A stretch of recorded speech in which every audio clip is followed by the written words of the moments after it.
So, do you feel like a fake sometimes? Do you suffer from imposter syndrome? I definitely know that I have, and I still continually do every once in a while, even now having done this for over 12 years. And if you're somebody who is suffering from these effects of self-doubt, of procrastination, do you feel like a fake sometimes? Need to make sure. Do you suffer from imposter syndrome? We need to make sure that we fight through this, and we can do this together. So welcome to the income stream. It's day 132 in a row. If you're here in the live chat, yes, this is actually a live thing. Say hello to each other in the chat. Thanks for being here today. If you're watching the replay, you're still going to get value from this. Just because it's live doesn't mean that it won't be worth the time and effort to be here and to learn from us. And you can see the live stream if you'd like, or you can just listen on the side if you will. You can put me in the background. However you choose to do it, try to leave a comment if you can. Hashtag team replay. Very thankful you're here. Let's get started. We have a lot to talk about. This is the income stream to help you achieve your dream, all while we keep it clean. This is the income stream.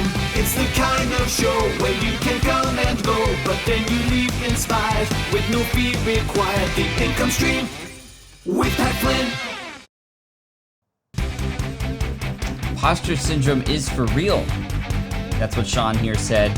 What's up, everybody? Welcome. Thanks for being here today. Zero and Financial. Woohoo. Good morning. Fun will now commence. Great to see you here. Good morning, Peasant Uprising, saying hello. And good morning to Xenia and Vlada. This is awesome. Loving the beard. Thank you, CC. Yes, I am under here, I promise. But very thankful that you're here. Now, I want to tell you a quick story.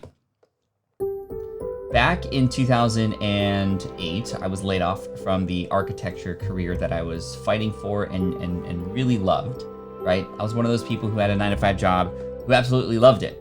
However, I got let go in the previous recession, if you will, and a lot of people I know are suffering from getting laid off or furloughed right now as well. And if that's you, I feel you.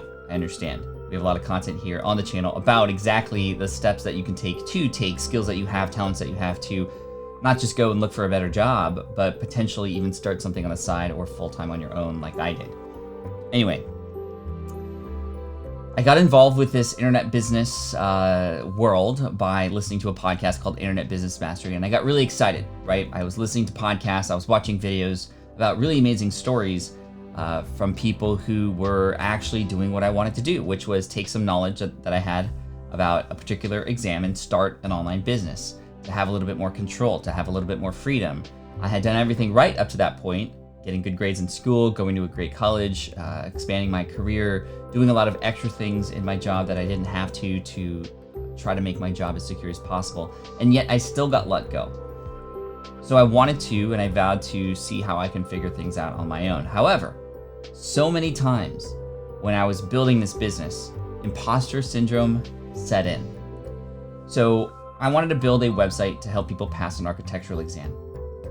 Immediately, after getting excited, we go through this honeymoon period when it comes to these businesses and these ideas. That entrepreneurial bug takes hold, and those what ifs. What if this is the thing? What if this works? What if this actually succeeds? Those what ifs eventually transform into, well, what if this fails? What if this is a waste of time? Who am I to do something like this? And that was the first question I always asked myself. Okay, first of all, I didn't go to business school. And I was looking, and as we do, right, when you have a bad start to the day, if you've ever had a bad start to the day, and maybe you've stubbed your toe and you spill the water that you were getting in the morning, and then all of a sudden you're like, okay, well, today's gonna be a bad day. It's one of those days, right? And you say that to yourself, oh, it's just gonna be one of those days. So then we look for it. We look for evidence that supports that, right? We look for confirmation. This is what's called confirmation bias. So we look for ways that prove that the story that we're telling ourselves is actually true. And oftentimes we sort of focus on the negative aspects or the negative possibilities versus the positive aspects and the positive possibilities. Anyway, to keep the story going, first example, building this website, I started questioning, well, who am I even to do this, right? I didn't get a perfect score on the exam. I didn't go to business school. I don't know how to build a website. Why would people listen to me? That was the first moment. But then I kept grinding because the why and the drive was so big. The drive was, I didn't have a job. I couldn't get an architecture job. I actually, in fact, went back to try and beg for my job back. I went to other architecture firms and applied there. Nobody was hiring. I even had applied for just secretary positions. No offense to secretaries, but I had went to school for architecture, but was willing to just do anything and everything that I could to stay in this world. I was holding on so tight to this ladder, even though there was this other ladder I could climb. But you can't fully climb a new ladder until you fully let go of another. The website still exists. Thanks for asking, Auction Reporters. You can find it today at greenexamacademy.com. greenexamacademy.com. When I was building my website, I had these doubts. When I eventually had the courage to write my own study guide and actually package it into a PDF file, I literally just wrote it in Word, exported it as a PDF file, and sold it. And I sold it through a website called eJunkie. And I'll tell you, every day while writing this study guide, 2 months, I started doubting myself. I'm not an author. I'm like, why would people buy this from me? I didn't get a perfect score on the exam. Are people going to laugh at me? Are people going to return this thing? Are people even going to be interested in buying it? That was another moment. Then, in October of 2008, I sold this study guide. I put it up on my website, and I made my first sale. I got an email from PayPal. Yo, Sylvia, thank you so much for the super chat. I appreciate you. That's amazing.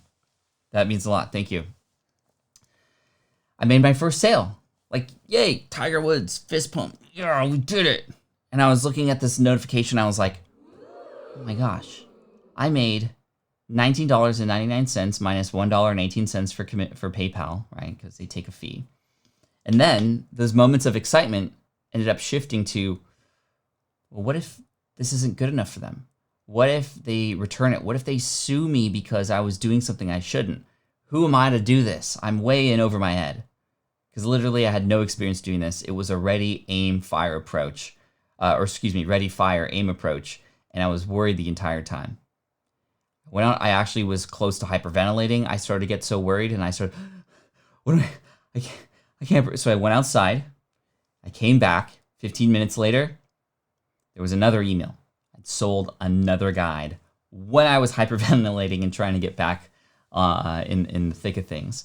And that day was huge because that really inspired this whole idea of passive income. I was literally out on a walk. Now, again, this didn't happen overnight, but the sale came in without me having to literally be there to make that sale. This is the beauty of doing business online. And that opened up more possibilities. So the first lesson I have for you when it comes to getting over yourself, really, or getting over imposter syndrome is finding the small moments where you actually have been helpful. If you're selling something and it costs money, one of the natural reactions you're going to have is, are people going to even buy this? What if I'm a fake? What if I'm a fraud? Right? Even though you likely know you have information that can help people, the first thing to realize is that you have value to share. You have experience, you have stories, you have your own way and style of doing something, and that is worth something to somebody because remember, what people are buying often or reading or investing their time with or listening or watching is you're helping them save time. You're helping them connect. You're helping them understand something better. And this is worth a lot of time, thus a lot of money for some people. So realize that you have this value to share and find those small little moments, right? So for example, when I was going through a lot of these sort of mental blockages and this imposter syndrome related to greenexamacademy.com, and don't worry, I have way more stories even just about that one website alone where I started to doubt myself. I even almost quit because of it. There's so many, and when I was coming up with this topic yesterday, I was like, because we've been doing this daily, y'all. I haven't planned this topic out. So a lot of this is sort of ad lib, but I did plan and outlined a few things yesterday for me to help you. And a lot of these stories came from moments where I wanted to quit. By the way, if you're in the chat and you've experienced imposter syndrome, let's not let those who also are experiencing that feel alone. If you don't mind sharing, and by the way, hey Archer, thank you so much for the super chat, my friend. I appreciate you. If you don't mind, like, share how you've been feeling and if you felt the same way too. I think that would make all of us feel better and realize, again, that you're not alone. So anyway, find the small little moments where you know that you've been helpful, right? So I started thinking about, okay, well, I remember an email, right, where I was very helpful to somebody and I helped them pass the exam. I remember a comment on a forum where I was able to answer a person's question after having this question for so long, right? So these are different moments where you can go, oh, here's what I'm thinking, but here's what's actually true. Am I actually a fake? Am I actually a fraud? There's going to be a lot of internal battles here. If you do want a resource to take with you after this, or maybe you want to rewatch this, which would be kind of cool too, make sure you leave a like if you haven't already. There is a book out there that I'd recommend listening to or reading if you'd like, but you can dive into it and get a lot of it much faster if you listen to it. Just take an afternoon and while you're doing garden work, while you're doing the dishes or something, you can 1.5, 1.75x it and get through it. It's called The War of Art, not The Art of War by Sun Tzu, but The War of Art by Stephen Pressfield. And it goes over a lot of these internal conversations that we're having, right? A lot of you are sharing here in the chat that you're going through this right now too. So I'm glad that we're talking about this. And this is a video that I wanted to create because this is the most common problem that people have when it comes to building a brand and building authority. Who am I to have authority over others? Who am I amongst the sea of other people out there who are doing things better and faster and have done it for much longer than me? Why would people follow me? Now let's keep this consideration of, okay, you're selling something for now, and the idea that, well, why would even somebody pay for something like that? And let's stick there for a little bit. One thing that helps me when I'm coming out with something new, and oftentimes it's when something is new, right, where these experiences are coming out, I look to find truth in what I'm selling. Because again, we're going to make up stories in our own mind. This thing isn't going to work for people. It's not going to be helpful. So my advice to you would be, let's uncover that truth ASAP. So let's find one person that we can go and read that book or follow that instruction or take that course or follow your advice or instruction.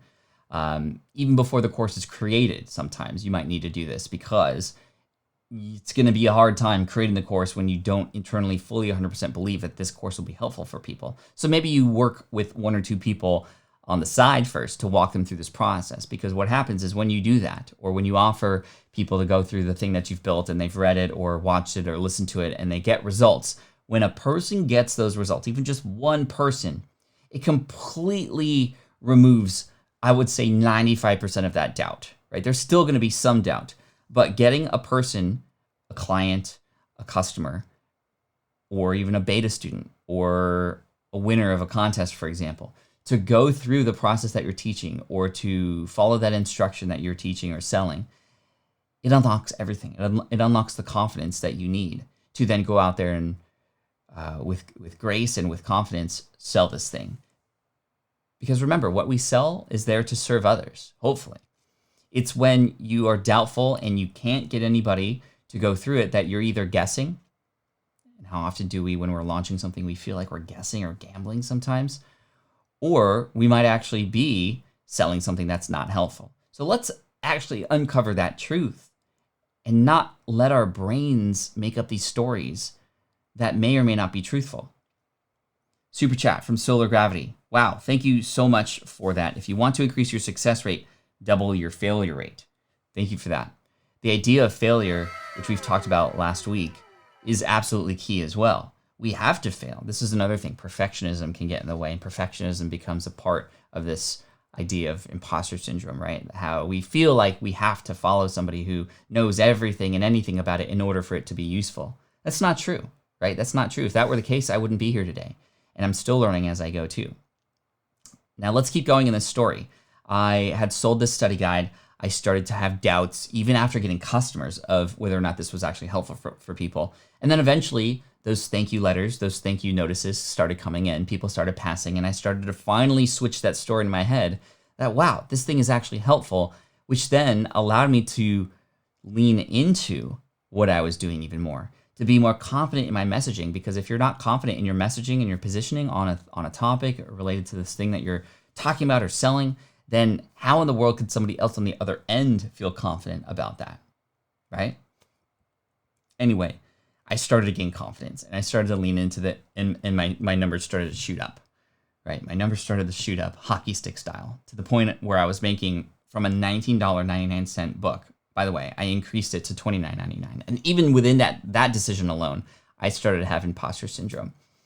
But I ended up selling more guides when I increased the price. And that's when I learned about this idea of perceived value. The fact that I was selling it for so cheap made it seem like it was cheap, right? It made it seem like it wasn't even real. When I started to increase the price point, it started to fit into what people were expecting in terms of a price point, and they started to believe it a little bit more, and thus I sold more, and I made more money. Well, there came a point where the United States Green Building Council, this is the company that actually administers this exam that I was helping people with, they came out with their own study guide. And I'll tell you, the imposter syndrome kicked in there for sure. Not only did I see this as competition, I started to see it as the ultimate form of competition. These were the questions that were going through my head. Why would a person purchase a guide from me, somebody who didn't get a perfect score on the exam, who isn't necessarily, somebody who went to college for this stuff? I mean, I passed the exam, but I barely passed it. I was just a regular person sharing what I learned online and selling it through a study guide. And yet here now, the company that actually writes the questions to the exam are creating their own study guide. I'm done. I'm screwed. I'm out. I was literally putting in my resume to find other architecture jobs because I thought I was done. Literally, I thought I was done. I wanted to quit.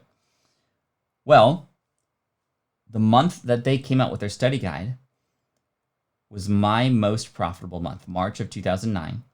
I ended up making over $30,000 from this guide. That at the time was now $29.99. I also had included an audio version of the guide that I hired somebody on Elance for to create for me after a failed attempt of doing it myself. And we talked about hiring help and getting support from others, and that was my first experience with hiring help from other people. Sorry, I thought I got a message. Cool. And the story continues. I had asked people why they bought from me versus that other guide. I didn't explicitly ask that, but I said, well, what made you purchase from me versus purchasing from other people or companies? That was a survey question I asked to my customers. And a number of people replied, and they said, well, because I felt like you actually cared.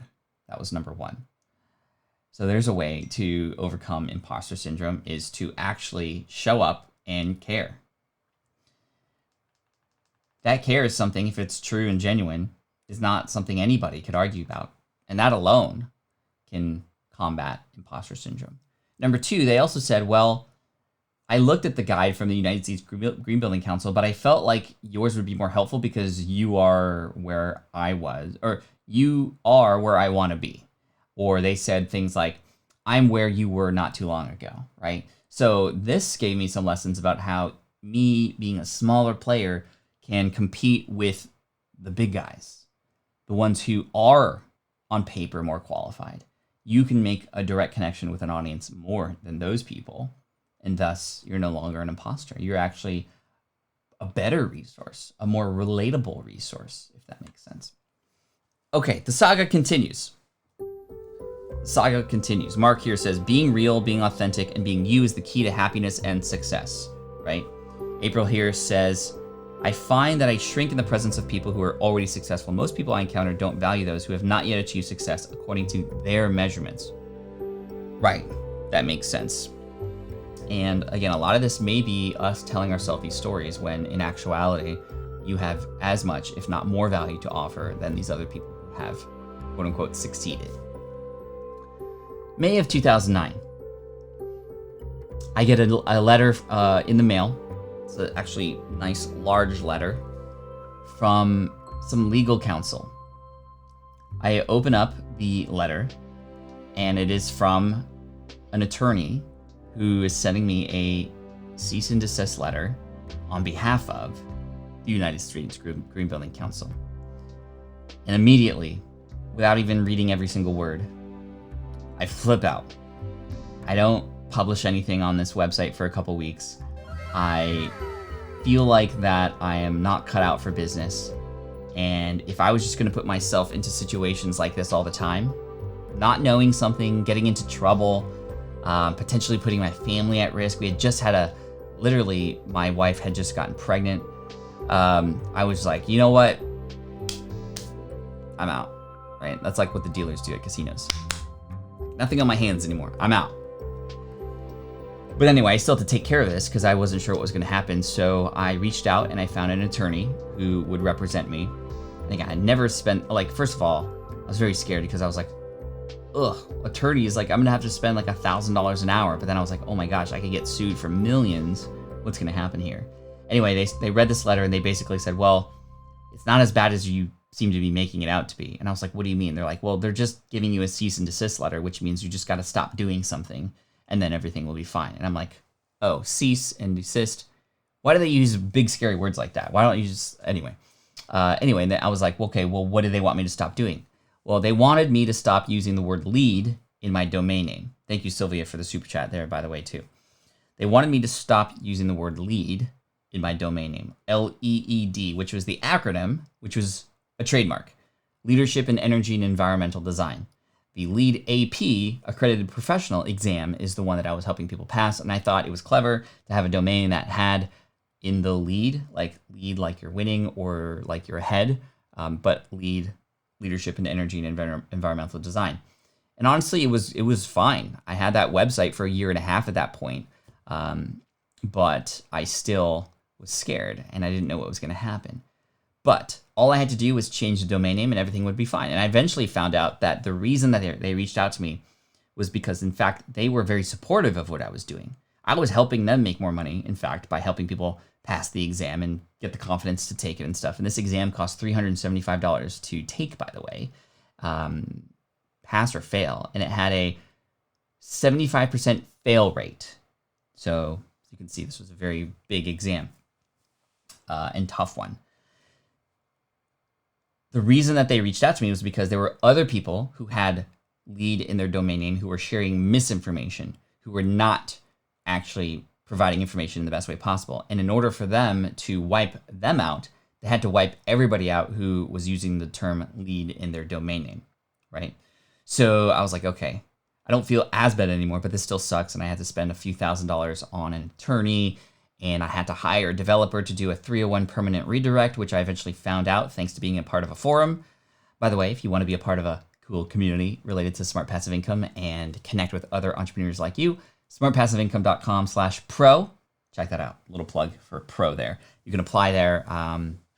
We have nearly 500 members now, which is pretty cool. We just launched last week, which is awesome. smartpassiveincome.com/pro. Anyway, I had to do a 301 redirect. I was able to save my keyword rankings and all this stuff, so I was able to keep it afloat. And then eventually, this website got to the point where I just started selling other people's products instead, which was more evergreen, especially as I started to change my focus to smart passive income. Contempo Coding, thank you so much, Pat, for sharing your stories on this topic.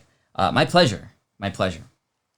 Anyway, I have a lot of examples, even little micro moments within that business, that brand. My first, I think for the super chat again, Contempo, my first refund. My first refund was a big deal. I was like, oh my gosh, my failure, even though I've sold 5,000 of these, my first one came in after about 5,000 sales. And I was just like, I'm done.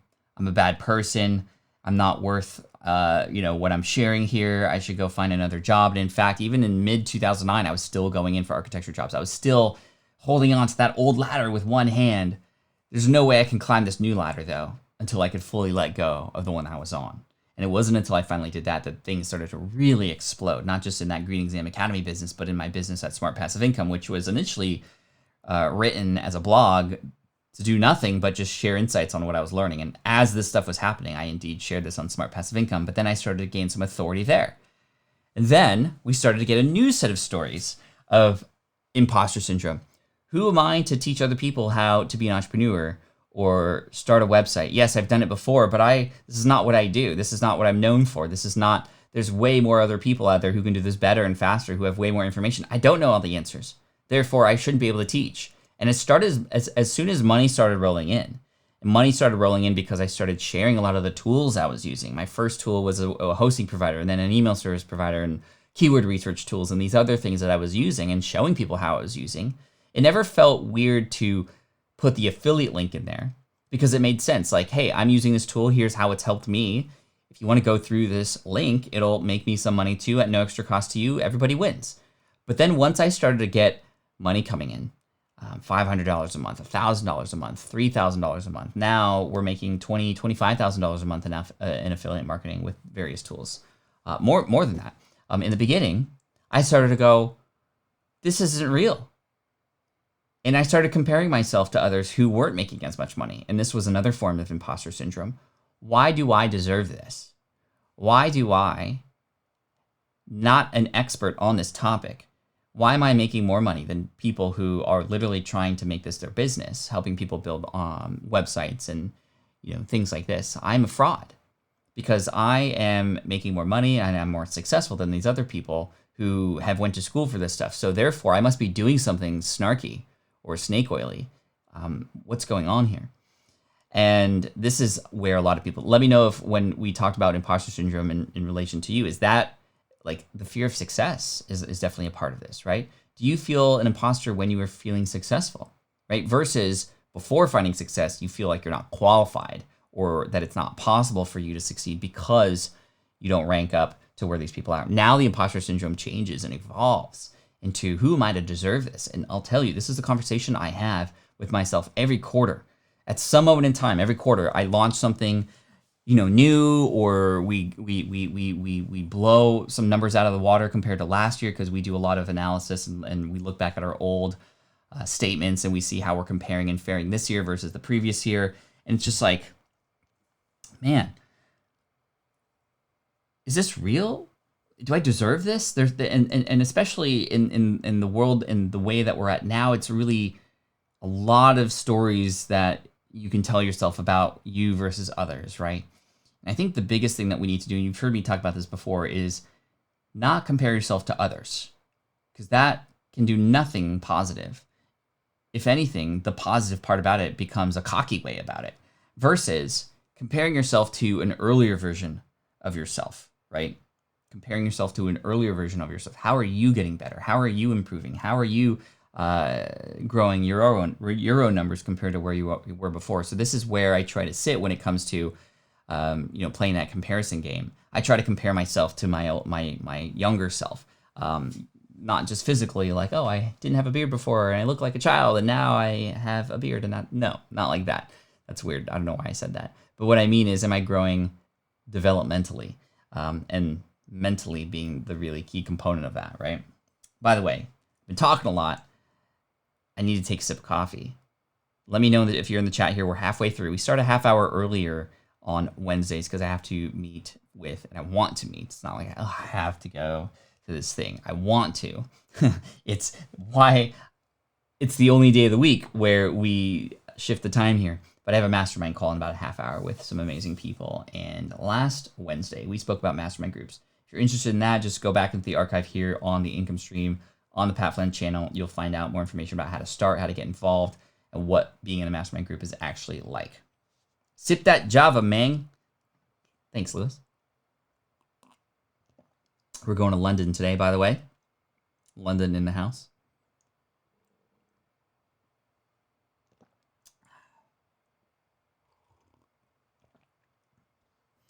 I love teaching through example. This is something that helps me overcome imposter syndrome too. You can't fake your own real story, right? Whatever your own real story is and the experiences that you've had, like, share it. That becomes real, right? It's when you start feeling like you're making up something is when a lot of these imposter syndromes start popping up, right? And a lot of times this happens when we're finally mustering up the courage to do something essentially outside of our comfort zone, whether that's selling something new or getting up on stage or starting a podcast, right? I remember when I started my podcast back in 2010, July 2010, literally 10 years ago, my first episode of the podcast came out. Very afraid. Is anybody even going to listen to this? Am I going to just be wasting people's time? Am I wasting my own time? What if people don't like the sound of my own voice? Who am I to get a microphone and actually start sharing with my words what I think people should be doing? It's one thing to go, hey, you should do this, versus, hey, here's how I did it, and you can make an informed decision yourself. So that's one of the ways that I combat that, right? Which is why everything that I teach is based on my own previous experiences, right? I think a lot of people, when I started blogging about business, were also creating blogs about business. But what helped me stand out was the fact that I had some real case studies with my Green Exam Academy business to share and support that, right? And that really helped me, because I never felt like I was regurgitating other people's stuff. And that was a thing when I first started out that I was doing, because that's what everybody was doing. Everybody was talking about how to use social media in conjunction with your blog and what tools to use. Everybody was talking about the same things, but I was looking for unique situations in my own experience to bring to the surface, to actually put in there as examples that nobody could argue. And that's another tactic that I would advise you to do, is like, pull out your own stories, pull out your own examples. And if you don't have examples, go experiment, go make these things that can then be further proof that you are somebody who can be an influencer in this space on your own examples.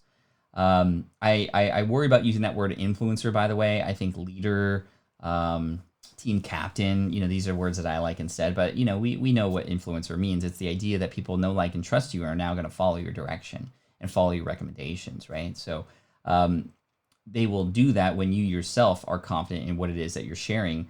And you don't have to know everything, though. That's the other thing. You don't have to know everything. Whoa, hey, push the wrong button there. I'm going to push. Which one? I'm pushing this one. Okay. Got the top-down view.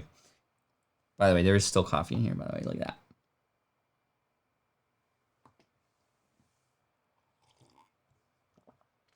Susan says, Pat, did you find yourself a lot of time in your beginning having something like a disclaimer? I'm not an expert, but I didn't explicitly say that on the website, but that's what I would tell myself. And because I would tell myself that, information and support that I could potentially offer to others wasn't as great as it could be, right? How often do we say that? Oh, I'm not the best at this, but I think it's really important to be honest about who you are and what you have. Sometimes we think that by not saying that, we're actually a fraud, because and our way of sort of combating this is to just be upfront. I think this is why, if you've ever seen anybody do a presentation, whether at school or at work or even on stage, and they come up on stage, and the first thing that they say is, hey guys, I'm sorry, I was up late last night, I didn't have time to finish my slides. It's like, now I know you should never ever dare say something like that. Even if that's true, most people won't potentially even know that, or you could still deliver value and sort of cushion that a little bit at the end, versus just you telling people up front to try and make yourself and make everybody feel better. It actually paints a picture of, oh, well, okay, well, you're telling me you're not an expert, or okay, you're telling me this isn't the best it could be, so why should I even listen, right? You could still provide value. And I would start with that. And I would have people find out after getting value from you, after getting some small wins. That's another thing that I love to offer when it comes to helping people and feeling qualified to help people, is this idea of providing small, quick wins, because they're easy, right? Hey, instead of, this big thing that I'm trying to teach you to do, like I want you to lose 50 pounds for the next 2 years and be healthy and happy. Instead, let's get you to do a 3-day challenge of just no sugar, right? And we can do this together as a community. And this little small thing is going to help you lose potentially some pounds. And of course, now people go through that with you. It's a challenge. It's not like, hey, you need to do this. It's, hey, let's all do this together. And now the results will speak for themselves, because obviously sugar is a big part of weight gain. And, just removing that alone, even for a short period of time, can have a major effect. And that can start the snowball effect of people continually coming back. And even though you're not an expert, you are somebody who actually cares about helping people. I think today, people prefer not to learn from the expert on a topic. They prefer to learn from somebody who's just a few steps ahead of them, right? Or who can at least paint a picture and remember what it's like at the beginning. The curse of knowledge is definitely a thing that we have to combat as well. That's a whole nother episode that we could talk about, the curse of knowledge, right? The fact that when you know something or you've lived through something, it's very hard to remember or understand what it's like not to know that thing anymore. So then when we're teaching people or talking to people about that thing, Oftentimes we use language that they can't resonate with, or we make them feel like they're not good enough, or we just don't have a way to connect with them. So having the ability for you to provide these small, quick wins, and there's been a lot of literature. Charles Duhigg wrote about the power of small, quick wins in his book, The Power of Habit. This becomes an amazing way that benefits you because you can offer some advice and you can offer a quick win up front. But it also gets a person to go, whoa, this person is actually helpful. Let me keep coming back. Let me keep coming back. Let me keep coming back. A lot of the doubts go away when you are getting people results sooner rather than later, right? So how might we be able to get a result for our audience sooner, even in a micro way, that can then unlock this confidence for us, if that makes sense.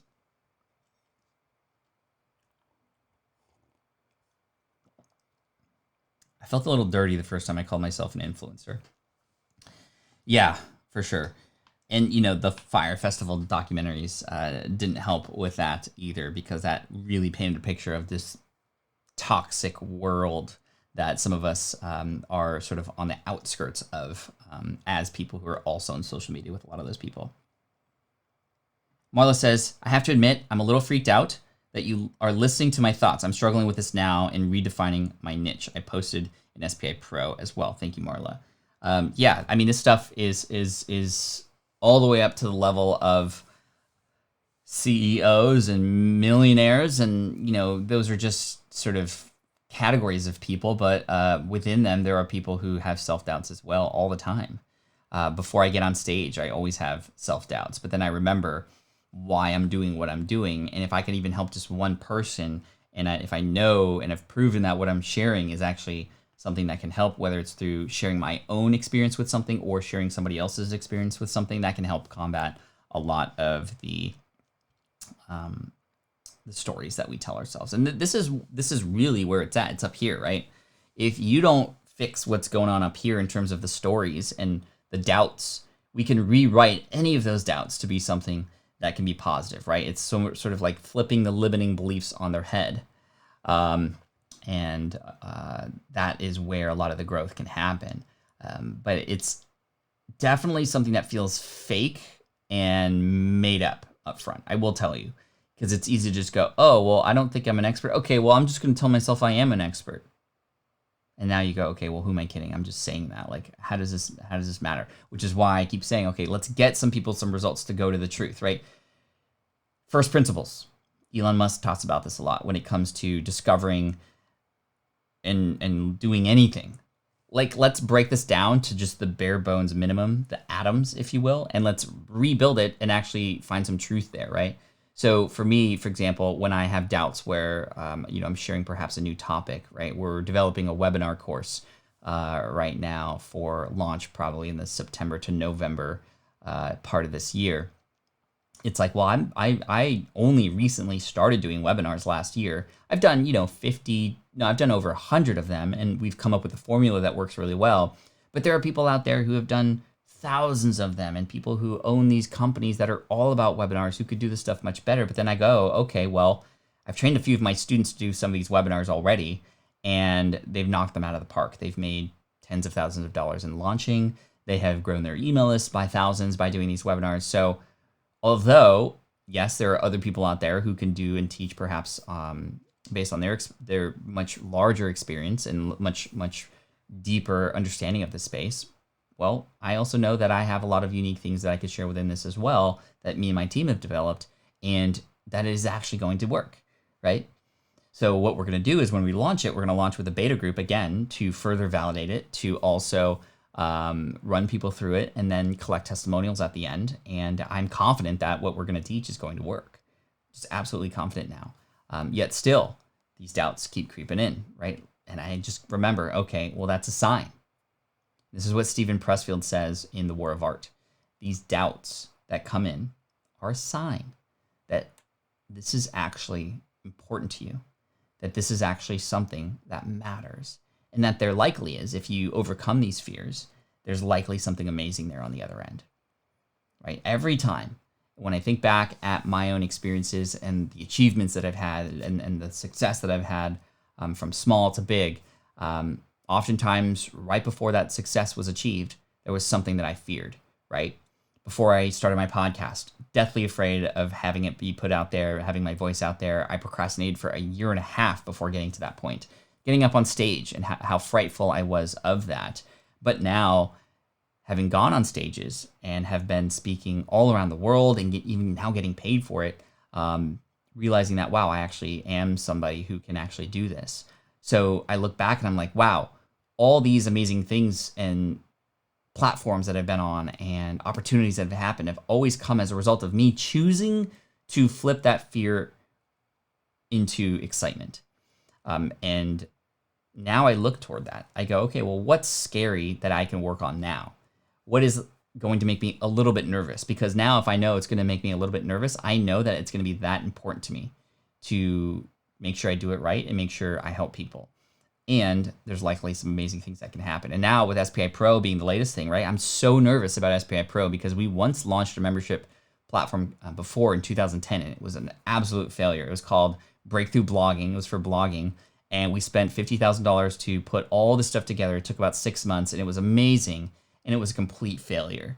And then to relaunch now, 10 years later with SPI Pro, having much more clarity, having much more team behind me, it's already an absolute success. And I'm so thankful to have had those experiences. But now I've been able to learn how to flip that story in my head, right? Psychologically, the same parts of your brain light up and fire up. You know, you put those little things on your brain and you see where the activity is. The activity is the same for those who fear and those who are excited. It's literally the same parts of the brain that fire up. So we have to then determine, well, how do we want to react to that? Do we take this uncomfort and this sort of uneasiness as fear and a sign that we shouldn't do this? Or should we take this as a sign that this is important to us and we should continue to carry forward? Glad to see you're drinking that coffee straight black, says Tim. Absolutely, yo. Black coffee.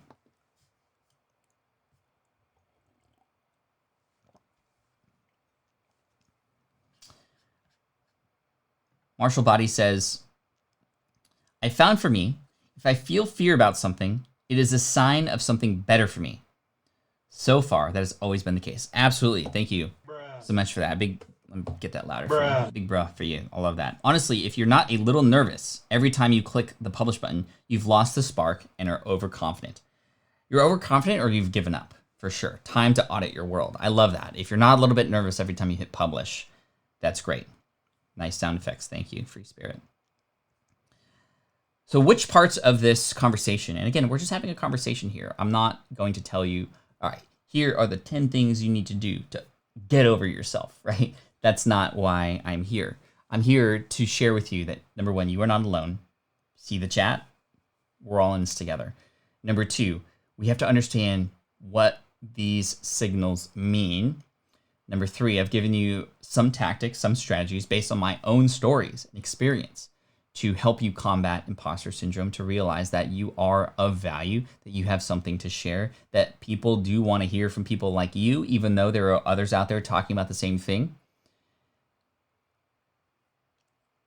Such great feedback. Thank you.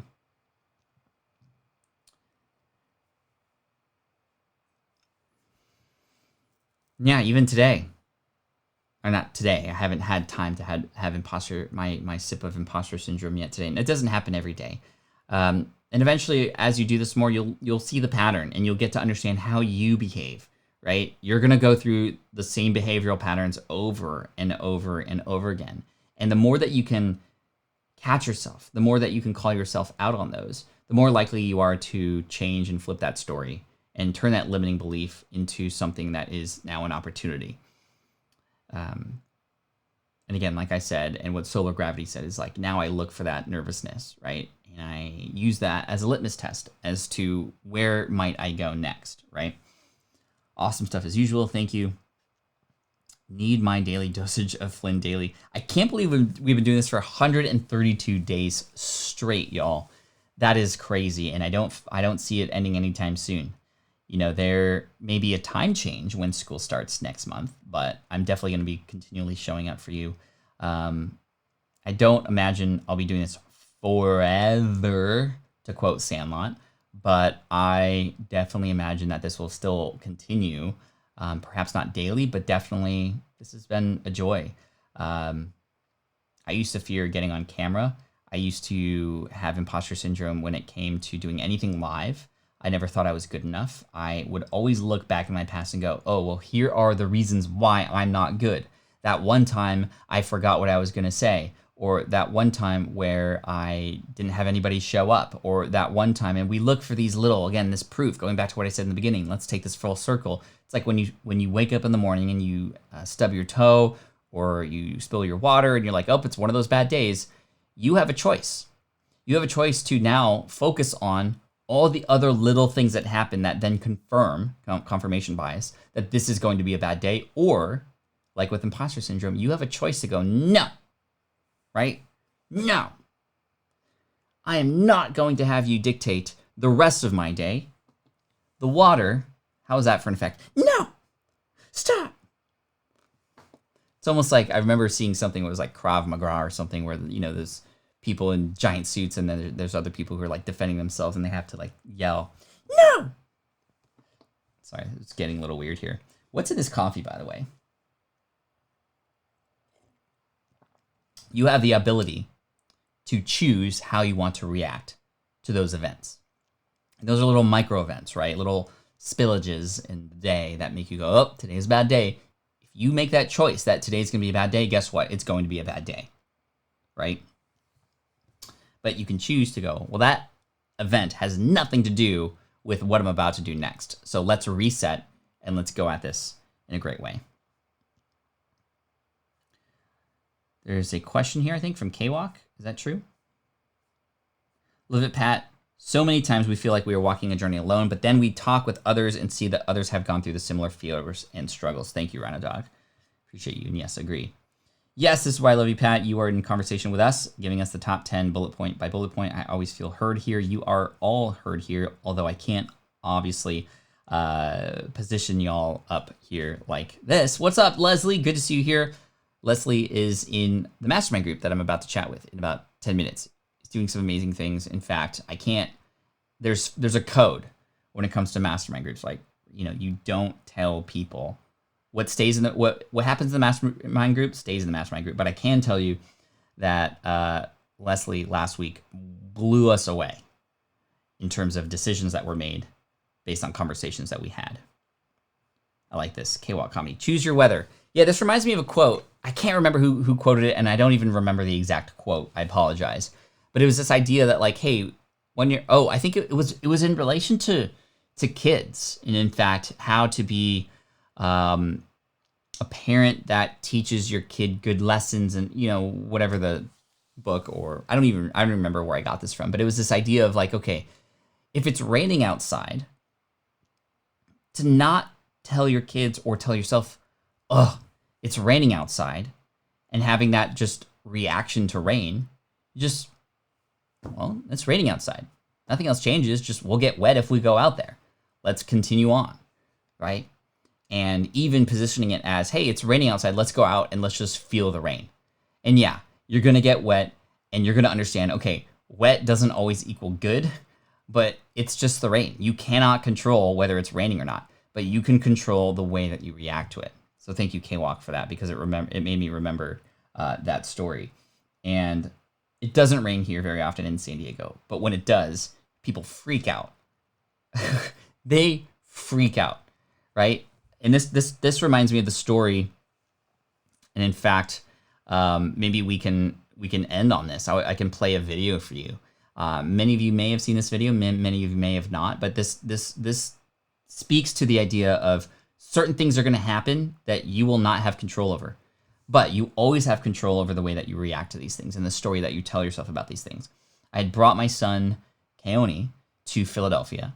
We were actually going to unveil our brand new podcast. I was a keynote speaker. I closed the whole show. I surprised the audience. I brought my son, who was 8 at the time, onto the stage in Philadelphia in front of thousands of people. We shared our new podcast and we talked about kids and podcasting, and it was super fun. We were on our way home. It was 11:58 on the tarmac, and we were right about to take off. And unfortunately, Philadelphia has a 12 a.m. no-fly cutoff time. and it was stormy, it was wet, and as a result of that, we weren't able to take off. Our baggage was just under the plane. We had to go and find a hotel that night. And I remember when the pilot made that announcement, the entire lobby not the entire lobby, the entire flight just was moaning and groaning, and I heard swearing. I was like, okay, I got to put my earmuffs on my kid. But then I was like, you know what? I'm not going to put my earmuffs on this kid because I want him to see how some people react and how upset they're getting. And I completely understand their frustration. I mean, I was frustrated too because we were ready to go home and it was a long trip. But I was in that moment, I made the choice to go, okay, I'm going to use this as a teaching moment for my son. And we're going to make the best out of the situation. So I want to play a video for you. And hopefully I can find it. Okay. It's a 3-minute video. And hopefully this inspires you. And especially if you have kids, the way you react to things influences the behavior that your kids have. So I'm going to play this video for you. And we'll see what happens. Hey guys, I'm here with my boy Keone. Hi. And we're in Philadelphia. We've been here for the last few days, but we didn't expect to be here today because last night on the plane we were about to take off and they tell us that the flight is delayed due to weather conditions at the airport. Then they tell us that it's canceled. And so we had to find a hotel and we got in late last night. It was I think past midnight. And we woke up this morning and we have all day to figure out what to do. And we really had nothing planned. So we decided that we were going to take what? A Philly adventure. We're going to take a Philly adventure, so join us in exploring as many landmarks as we can until our flight tonight. So let's do this, man. Yeah. Oh, and the other thing is our luggage didn't come with us. So we're in the same clothes that we were in yesterday. What do you say we get some new clothes first?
Yeah, so that was the Philly story, and I'm so thankful I got to share it with you. I know some of you may have not seen it before, maybe some of you did. That video actually went viral in certain parts of Philadelphia. It got on the news, and certain publications in Philly shared it. But thinking back in terms of this lesson, there are certain things in your life that are going to happen. There are certain ways that you're going to feel about certain situations, right? But we always have a choice. And in that moment when the plane was no longer going to take off and we had this whole day ahead of us, I think, and I have to thank my son who was there because he was the one who inspired me to go, okay, how are we going to flip the story, right? we started seeing everybody getting frustrated on the plane. How are we going to make the best of this? And we always have that choice. We have control over the story we tell ourselves, right? What's the story that you're going to create for yourself? I love that quote at the end there, right? It was like, I can't remember the quote. Things turn out for the best when you make the best of how things turn out. And hopefully that made you smile this morning. So Team Flynn, thank you so much. We got 1 minute left. Did not know I was going to play that video, but I think that just what inspired me in the moment.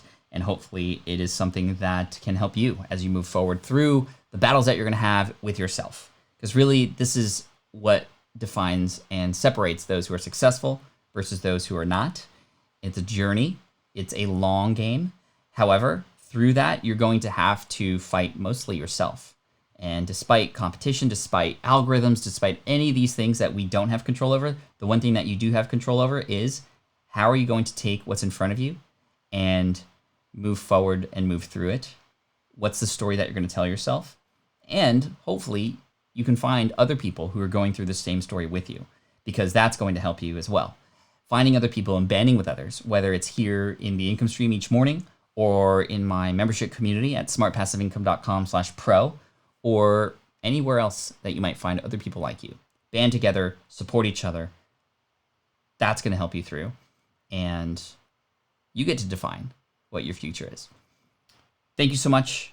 I appreciate you. If you look up Stuck in Philly Pat Flynn, you can find that video on YouTube.